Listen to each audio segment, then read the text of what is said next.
Let's go, it's the Whitey Show. Whitey Show. Whitey Show. Whitey Show. Whitey Show. With Sparkle Man, then ain't got time to shake your head.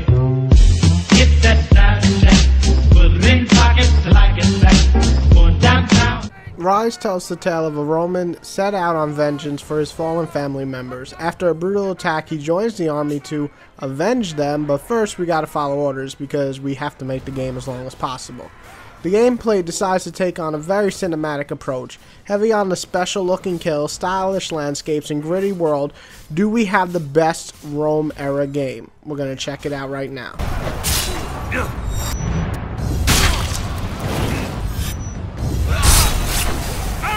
With Sparkle Man, then ain't got time to shake your head.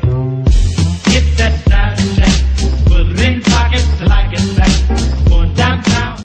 The good starts off with the graphics. My footage just does not do it justice. The game on the big screen looks fan-fucking-tastic. I can safely say that this is one of the best looking games I've ever played.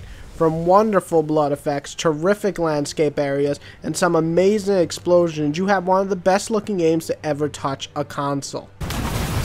Gods.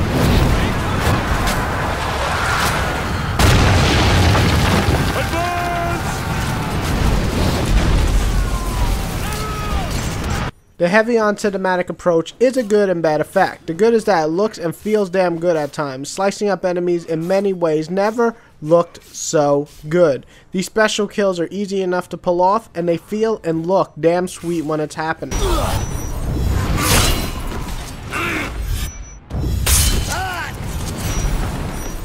The story isn't total garbage, which caught me off guard. It won't win any awards, but with a solid vocal track and a few decent twists along the way and a decent ending, I can't really hate on this one too much.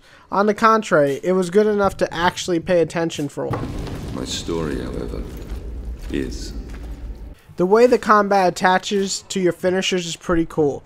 Basically, you choose what you want after successfully chopping off someone's head.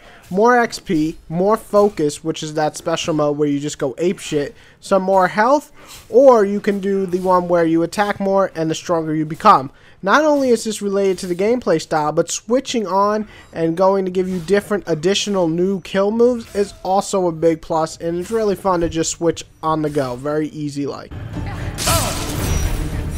Now the bad, let's talk about the combat. It can get boring, there's no doubt about it. If you don't like easy finishing moves, you might as well just skip this one. It's usually slash slash, sometimes dodge, sometimes hit with a shield, but eventually you finish a baddie off with either the yellow or blue button and they die. If you want a more heavy moveset game, this isn't for you. The level design is nice looking, no doubt about that, but very, very linear. Straight lines with very small arenas to fight in. After games like Devil May Cry, where the stuff just keeps randomly changing, and Metal Gear Rising, where it's big and fun to fight in, it's kind of hard to just accept these small areas, and they don't really do much to enhance the overall experience. The game lasts also only around 6 hours, usually not a huge negative, but when your online mode sucks and there's no real reason to replay this, it's not really worth the hefty $60 price tag. At $30 it would have been a perfect second purchase, but definitely not the full $60.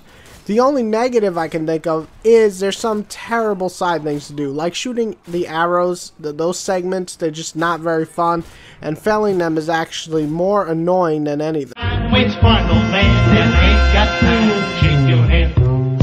Get that side check, put it in pockets like it's back. Going downtown.